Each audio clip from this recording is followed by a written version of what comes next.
শুভেন্দুরা মাইকটা রেখে দিন। শুভেন্দুরা খালি গলায় বলুন, খালি গলায়। পশ্চিমবঙ্গের সমস্ত খালি গলায় বলুন, ইকো হচ্ছে। খালি গলায় বলুন, ইকো হচ্ছে। খালি গলায় বলুন।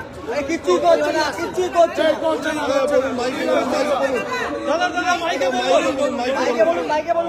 পশ্চিমবঙ্গের সমস্ত রাজনৈতিক কর্মী থেকে সাধারণ মানুষ মহারাষ্ট্রের অত্যন্ত ঘনিষ্ঠ নেতা যার সর্বভারতীয় স্তরে পরিচিতি আছে, এনডিএর গুরুত্বপূর্ণ শরিক, এনসিপির চেয়ারম্যান মহারাষ্ট্রের উপমুখ্যমন্ত্রী অজিত পাওয়ারজি অকস্মাৎ অকল্পনীয় হৃদয় প্লাবক মৃত্যু ঘটেছে।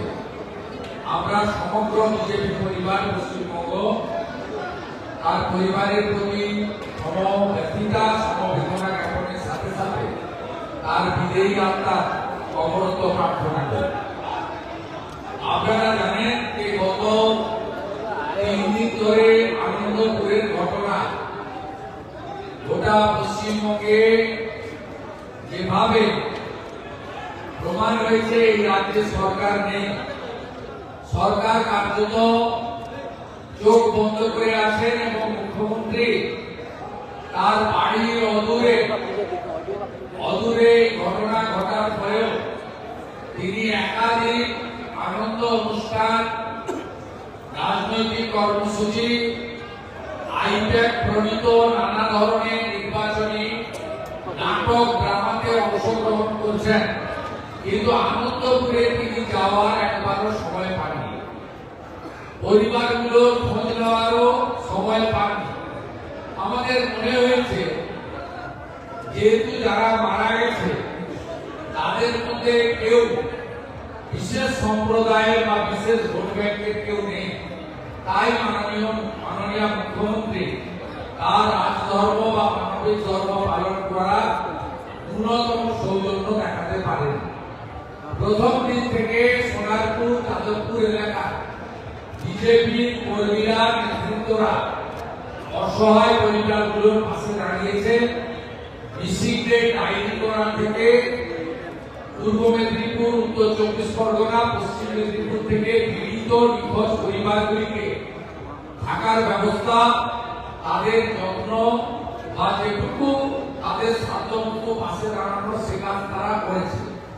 ভারতীয় জনতা পার্টির পক্ষে বিধায়ক অশোক গেহলা তিনি লাগাতার গত 2 দিন ধরে ওখানকার স্থানীয় পুলিশ প্রশাসনের সঙ্গে কথা বলে পরিবারগুলিকে নিয়ে তারা যা যা করণীয় ডিএনএ থেকে শুরু করে সব কাজটাই করছে এবং মাননীয় রাজ্য সভাপতি সমীর ভট্টাচার্য এবং আমি সহ প্রমুখ নেতারা তারা অশোক গেহলার সঙ্গে আমরা রীতিমতো যোগাযোগ রেখেছিলাম। আমরা মনে করি ওই এলাকায় এই দুর্ঘটনার পিছনে দুর্নীতি আছে, উন্নাসিকতা আছে, স্থানীয় বিধায়ক, থানা, পৌরসভা এবং এই অবৈধ কারখানার মালিকের যোগ সাজসে ওয়েটল্যান্ডের মতো জায়গায় জলাজমি ভরিয়ে সম্পূর্ণ ভিআইপি স্ট্রাকচার নির্বাপক লাইসেন্স না রেখে এই ঘটনা ঘটানো হয়েছে এবং একাধিক ঘটনা গত কয়েক বছর হওয়ার পরেও এই সরকার অগ্নি নির্বাপক দপ্তর কোন তার শিক্ষা নেয়নি, সংশোধন হয়নি। আমরা ফায়ার ব্রিগেডের মন্ত্রী সুজিত বসুর পদত্যাগ দাবি করছি। যেভাবে কৃষি কাণ্ডে ক্রীড়ামন্ত্রীর অপদার্থতা সামনে এসেছিল, আমরা ফায়ার ব্রিগেডের মন্ত্রীর অপদার্থতার দায় স্বীকার করে পদত্যাগ দাবি করি এবং এই সম্পূর্ণ ঘটনা বিচার বিভাগীয় তদন্ত সিটিং জাজকে দিয়ে হওয়া উচিত এতে কর্পোরেশন, নরেন্দ্রপুর থানা, স্থানীয় কাউন্সিলর, স্থানীয় তৃণমূলের বিধায়ক এবং শাসক ঘনিষ্ঠরা যুক্ত করে আমরা মনে করি আগামীকাল বিরোধী দলনেতার নেতৃত্বে 20 সদস্যের বিজেপি এমএলএ লেজিসলেচার পার্টি ওই এলাকায় কালকে যাবে কেস অফ অকারেন্স ভিজিটের জন্য। কেন দুদিন পরে আমরা যাচ্ছি, তার কারণ আমরা চেয়েছিলাম যাতে যে সমস্ত ব্যক্তি দগ্ধ হয়ে মারা গেছেন, নৃশংস মৃত্যু হয়েছে, তাদের যথাযথ দেহ উদ্ধারের কাজ হোক। ফায়ার ব্রিগেড, ফরেন্সিক, পুলিশ উদ্ধারকারীদের কাজে যাতে কোনো বাধা না হয়, তাই আমরা বড় টিম নিয়ে যাইনি। কেবলমাত্র অশোক বৃন্দা, ওই এলাকার ভারতীয় জনতা পার্টির প্রমুখ নেতৃত্বরা সহযোগিতার কাজ করেছে। আগামীকালই পরিদর্শনের পরে আমরা একটি প্রতিবাদ মিছিল করে নরেন্দ্রপুর থানার উদ্দেশ্যে যাব এবং সেখানে গিয়ে আমরা শান্তিপূর্ণ গণতান্ত্রিক ভাবে বিজেপি এই এত বড় ঘটনার প্রতিবাদ করব। তারপরেও যদি ওরা ব্যবস্থা না নেয়, নিখোঁজ পরিবারের লোকজনকে নিয়ে বিরোধী দলনেতা যেখানে যাওয়ার দরকার হলে সচিবালয়ের সামনে গিয়েও যদি নিখোঁজ পরিবারকে নিয়ে বৃহত্তর ধর্ণা অবস্থান করতে হয়, ভারতীয় জনতা পার্টি সে কাজ করবে, এটুকু আমি আশ্বস্ত করতে চাই। আজকের এই প্রেস কনফারেন্সে মূলত মাননীয় মুখ্যমন্ত্রী শিবুরে মাননীয় প্রধানমন্ত্রী যে ঐতিহাসিক সভা হয়েছে, যে গণজোয়ারে প্লাবিত হয়েছে, মাননীয় প্রধানমন্ত্রী শিবুরের মাটি থেকে যেভাবে বলেছেন এই রাজ্যে বিনিয়োগ, ইনভেস্টমেন্ট, শিল্প তখনই আসবে যখন আইন শৃঙ্খলা ঠিক হবে। তাই প্রধানমন্ত্রীর এই সফল সভাকে দেখার পরে এরা চিন্তিত হয়ে তৎক্ষণাৎ এক সপ্তাহের মধ্যে মুখ্যমন্ত্রীকে ওখানে ছুটে যেতে হচ্ছে। কোথায় যাচ্ছেন? যেখানে এই মুখ্যমন্ত্রীর নেতৃত্বে টাটা গোষ্ঠীর তৈরি হওয়া কারখানাকে ডিনামাইট দিয়ে উড়িয়ে দিয়ে টাটাকে তাড়ানো হয়েছিল। আমার কথা নয়, প্রয়াত রতন টাটার কথা। তিনি বলেছিলেন আমিকে মাথায় ফিগার রেখে এই রাজ্য ছাড়তে বাধ্য করল। আমি ব্যাডকে ছাড়লাম, অর্থাৎ আমার কথা নয়, মাননীয় রতন টাটার কথায়। ব্যাডের নাম হচ্ছে তৎকালীন বিরোধী দলনেত্রী মমতা বন্দ্যোপাধ্যায় এবং আমি গুডের কাছে যাচ্ছি। অর্থাৎ তৎকালীন গুডের ছিলেন গুজরাটের মুখ্যমন্ত্রী, তৎকালীন সম্মানীয় বর্তমান প্রধানমন্ত্রী নরেন্দ্র মোদী। সেখানে উনি কখনো গিয়ে সরষার বীজ ছড়িয়েছেন, কখনো গিয়ে জেসিপি মেশিন দিয়ে জলাশয় তৈরি করে মাছ চাষের কথা বলেছেন, কিন্তু কোনোটাই সফল হয়নি। সিঙ্গুর কার্যত মমতা বন্দ্যোপাধ্যায়ের হাতে শ্মশানে পরিণত হয়েছে। তাই 15 বছরে কোন বড় বিনিয়োগ, বড় ইন্ডাস্ট্রি পশ্চিমবঙ্গে আসেনি। এক এক করে পেট্রোকেমিক্যাল সহ আমাদের নানা বড় বড় গোষ্ঠী পশ্চিমবঙ্গ ছেড়েছে। মোট শিল্প চলে যাওয়ার সংখ্যা 6,888টা এই 15 বছরে। আজকে মুখ্যমন্ত্রী ওখানে গেছেন বাড়ি দেবেন বলে। কি বাড়ি? বাংলার বাড়ি। আপনারা জানেন মাননীয় প্রধানমন্ত্রী এর আগে 2014 আগে ইন্দিরা আবাস যোজনা ছিল। 25,000 টাকার বাড়ি পাওয়া যেত। একটা গ্রাম পঞ্চায়েতে 2-3টে করে বাড়ি বছরে আসতো।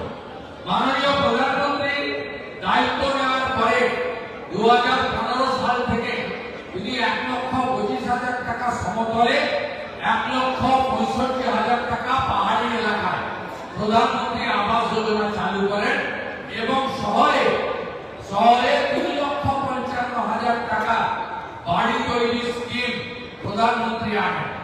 প্রধানমন্ত্রী আবাস যোজনাতে গোটা ভারতবর্ষ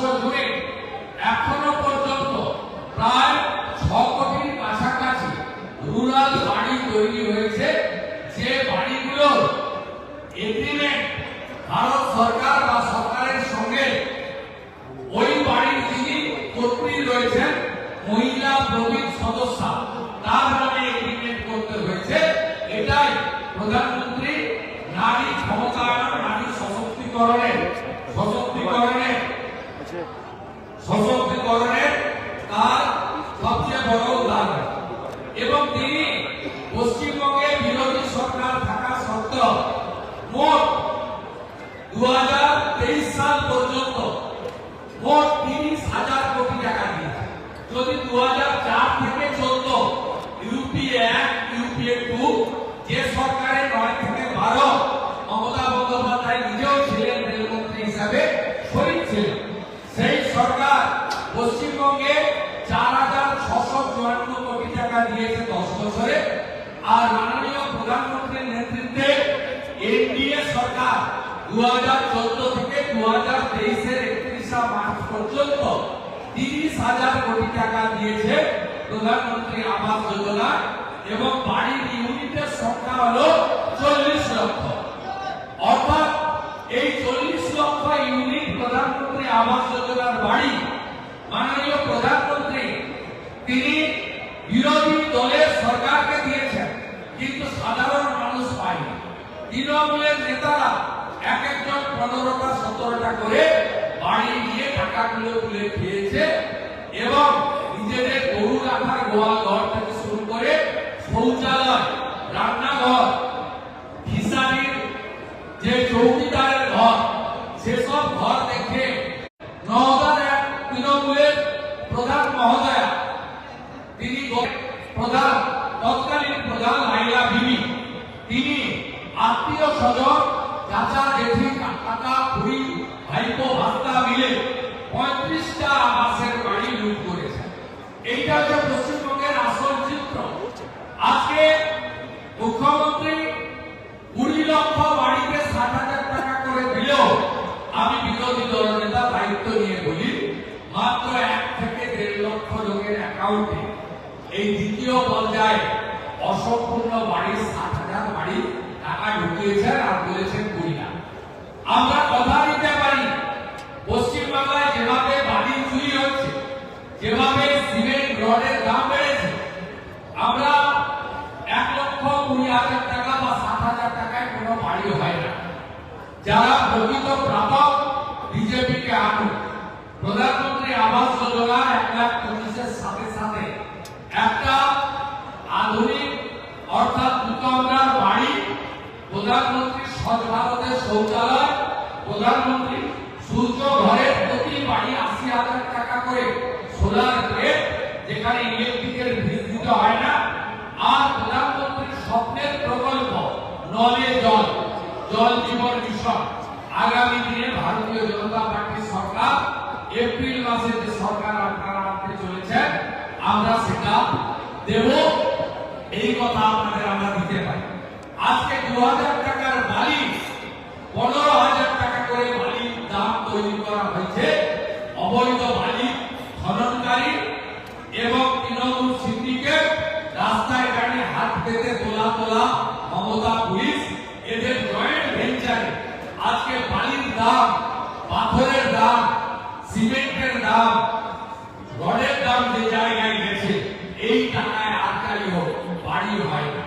তাই এই মিথ্যাচারের পর্দা ফাঁস করার জন্য 40 লক্ষ প্রধানমন্ত্রী আবাস যোজনার বাড়ি লুট করা তৃণমূল কংগ্রেসের স্বরূপ উন্মোচনের জন্য আমি এই প্রেস বার্তা দিলাম। সাথে সাথে আজকে আবার একটা ঘটনাটি মারা হয়েছে ঘাটাল মাস্টার প্ল্যানের শিলান্যাস। আমি দায়িত্ব নিয়ে বলছি, লিডার অফ অপোজিশন তো দায়িত্ব নিয়ে বলছে, 1 ডিসমিল জমি অধিগ্রহণ হয়নি, টেন্ডার হয়নি, এস্টিমেট হয়নি, ওয়ার্ক অর্ডার দেয়নি, শুধুমাত্র ভোটের জন্য আজকে এখানে শিলান্যাস হচ্ছে। আর দেববাবু ওখানে গিয়ে তো খিচ মেরি ফটো করছে। এইটা একেবারে মিথ্যাচার, এর সঙ্গে বাস্তবতা নেই। ঘাটালবাসী 11 vote, 14 vote, 19 vote, 24 vote, 9 vote বারে বারে এই ঘাটাল মাস্টার প্ল্যানের স্বপ্ন নিয়ে দিয়েছেন। বিজেপিকে আনলেন প্রধানমন্ত্রীর ইরিগেশন স্কিমে আমরা 50 লাখ টাকা কেন্দ্র 50 লাখ টাকা রাজ্য দিয়ে বিজেপি সরকার তৈরি 1 বছরের মধ্যে ঘাটাল মাস্টার প্ল্যান কার্যকর রূপায়ণ করার দায়িত্ব ভারতীয় জনতা পার্টি। আজকে এই শিলান্যাস তার ওয়ার্ক অর্ডার নেই, টেন্ডার নেই, বাজেটারি অ্যালোকেশন নেই, এস্টিমেট নেই, জমি অধিগ্রহণ নেই, এপ্রিলের আগে কাজ হবে না, শুধু মিথ্যাচার এবং নির্বাচনী গিমিকের জন্য এই শিলান্যাস করছেন। ঘাটালে বিজেপির এমএলএ শীতল কাপাট অনুরূপ প্রেস কনফারেন্স করছেন, যে প্রেস কনফারেন্স দুর্গাপুরের পবিত্র ভূমি থেকে বিরোধী দলনেতা মিডিয়া ইনচার্জ দেবজিৎ সরকারকে নিয়ে আমরা করছি। সাথে সাথে আজকে মাননীয় আমাদের রাষ্ট্রীয় অধ্যক্ষ তিনি ডিজিটাল ওয়ারিয়ার ক্যাম্পেইন সূচনা করেছেন। ইতিমধ্যে আপনারা সেটা দেখেছেন।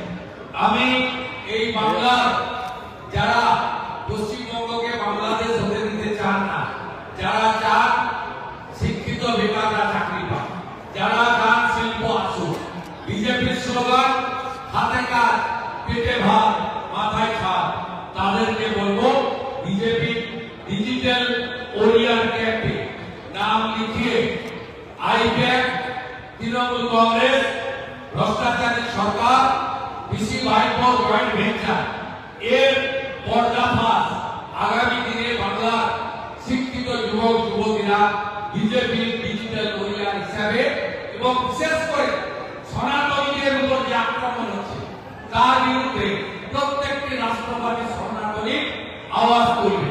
আজকে সকালে শুধু অজিত পাওয়ারের ঘটনায় মনটা ব্যথিত নয়, বাগনানের কাছে শ্যামপুরে দুটো হিন্দু মন্দিরে সেখানে যেটা আমাদের হিন্দুরা গ্রহণ করে না এমন মাংস তার মালা করে মন্দিরে ঢোলানো হয়েছে, যেটা আমি মুখে উচ্চারণ করতে পারছি, একজন হিন্দু হিসেবে মুখে উচ্চারণ করতে পারছি, অপবিত্র করা হয়েছে। তাই এই সনাতনী রাষ্ট্রবাদীদের উপর আক্রমণ এবং বাংলার শিক্ষিত বেকারের কর্মসংস্থানের জন্য ডিজিটাল ওরিয়ারে যুবক যুবতীরা এগিয়ে আসবেন এবং স্বেচ্ছামূলকভাবে এদের মিথ্যাচারের পর্দা ফাঁস করবেন। এটাও আমি আপনাদের মাধ্যমে সতর্ক করব।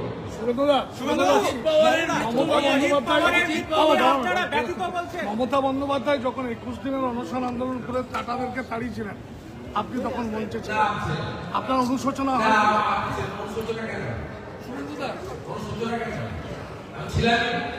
ছবি দেখাবেন আমি কলকাতা আমি ইটিভিতে দাদা আপনি ছবিটা দেখাবেন, তারপরে বলবেন হ্যাঁ আমি পার্টি করতাম। সে তো মমতা ব্যানার্জি নিজেই উঠতে পারছিল না, গোপাল কৃষ্ণ গান্ধীর হাতটা ধরে উঠেছে। গোপাল কৃষ্ণ গান্ধীকে খারাপ হলো, টাটার কারখানা আর কৃষকের মাথায় সিপিএম এর লাঠি মারা দুটো এক জিনিস।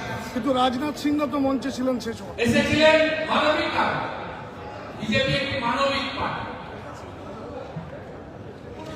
রাজনাথ সিং মহোদয় না আসে শরবত না খাওয়ালে তাহলে উনাকে এখন আমরা জেনেছি সবাই এটা নাটক ছিল, উঠতেই পারছিলেন না, মানবিক কারণে এসেছে। সব মিডিয়া দেখাচ্ছে যে একজন মহিলা নেত্রী, বিরোধী দল নেত্রী, সাংসদ তিনি বসে আছেন, উঠতে পারছেন না, কেউ তার কাছে যাচ্ছে না। অটলজিটা রয়েছে, আশীর্বাদ করেছে। সেই মমতা ব্যানার্জি তো নেই, তখন তো দিদি ছিলেন, আর আজকে তো পিসি হয়েছে। যেদিন পিসি হয়েছে আমরা ছেড়ে দিচ্ছি। মমতা বন্দ্যোপাধ্যায় আজকে অজিত পাওয়ারের মৃত্যুতে মমতা বন্দ্যোপাধ্যায় বলছেন উনি এমভিএতে ফিরে যাচ্ছিলেন বলে, তারপরে এরকম ঘটনা কেন ঘটবে? অত্যন্ত নিম্নরুচির কথা, নিম্নরুচির কথা।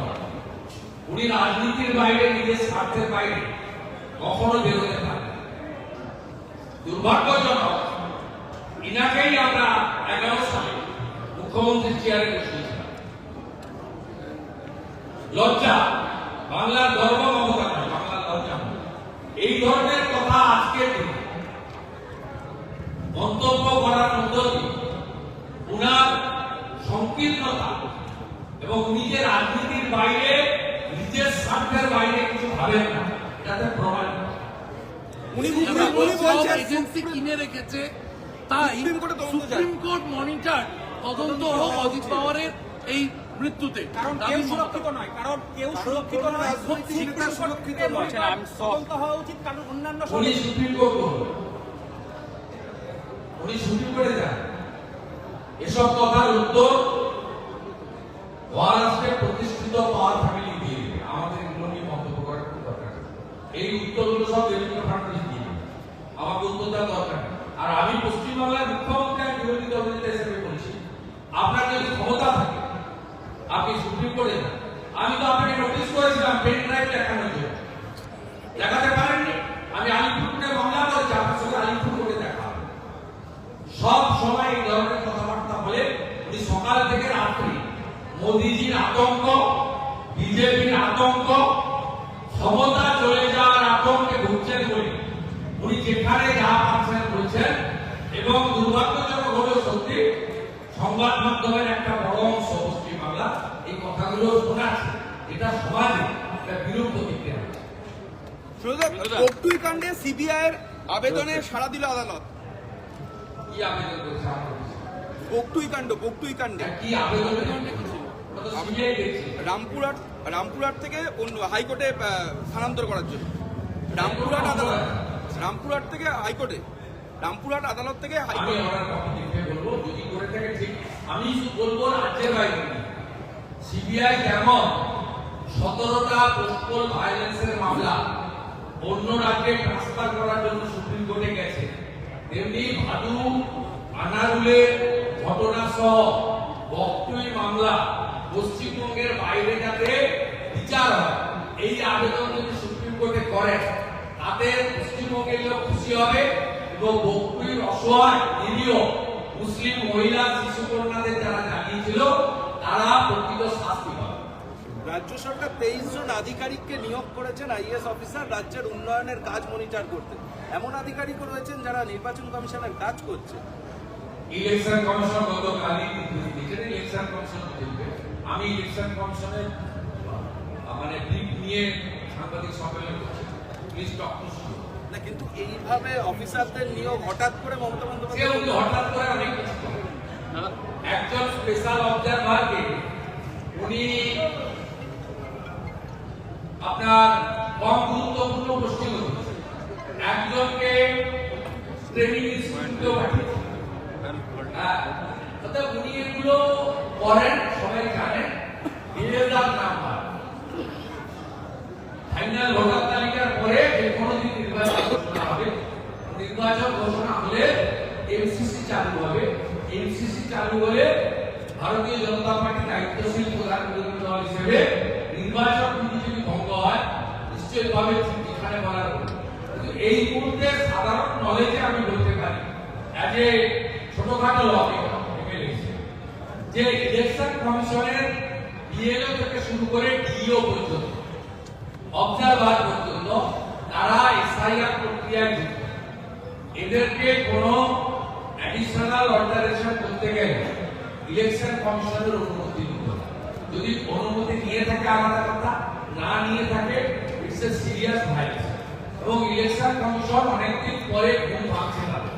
বসিরহাটপুর ভিডিওকে সাসপেন্ড করার মধ্য দিয়ে ইলেকশন কমিশনের একটু একটু করে ঘুম ভাঙছে বলে আমাদের মনে হচ্ছে। ইলেকশন কমিশনের কাছে বিজেপি কোনো ফেভার চায় না।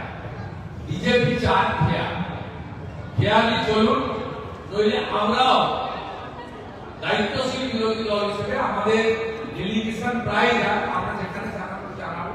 আজকে আমাদের রাষ্ট্রীয় অধ্যক্ষ বলেছেন যে মমতা ব্যানার্জির প্রশাসনের উপর নির্ভর করছে ইলেকশন কমিশন, আলাদা কোনো ইনফ্রাস্ট্রাকচার ম্যান পাওয়ার তার নেই। তাই নামের ভুল বা পদবীর ভুল ইত্যাদি করে পাবলিককে হ্যারাসমেন্ট করছে এই তৃণমূল পরিচালিত প্রশাসনের লোকেরা, যাতে চাকরি চুরির কথা লোক ভুলে যায়, অভয়া দুর্গাপুরের কামান্নার কথা লোক ভুলে যায়, যাতে বেকারত্বের কথা ভুলে যায়, যাতে টাকাকে দাঁড়ানোর কথা ভুলে যায়, সনাতনীদের উপর আক্রমণ মা কালীকে নিজন মানে তোলার কথা যাতে লোক ভুলে যায়। বাংলাদেশের মুসলিম অবৈধ অনুপ্রবেশকারীদের বহু করে ঢোকাচ্ছেন, অনুপ্রবেশের সমস্যার কথা মানুষ ভুলে যায়, শিক্ষা স্বাস্থ্যের বিহারের কথা ভুলে যায়। তাই অত্যন্ত কৌশলগত ভাবে এসআইআর প্রক্রিয়াতে যাদের নোটিশ পাঠানোর দরকার নেই তাদের নোটিশ পাঠিয়ে ইলেকশন কমিশনের কর্মরত মমতা বন্দ্যোপাধ্যায়ের প্রশাসনের একটা অংশ হয়রানি করছে।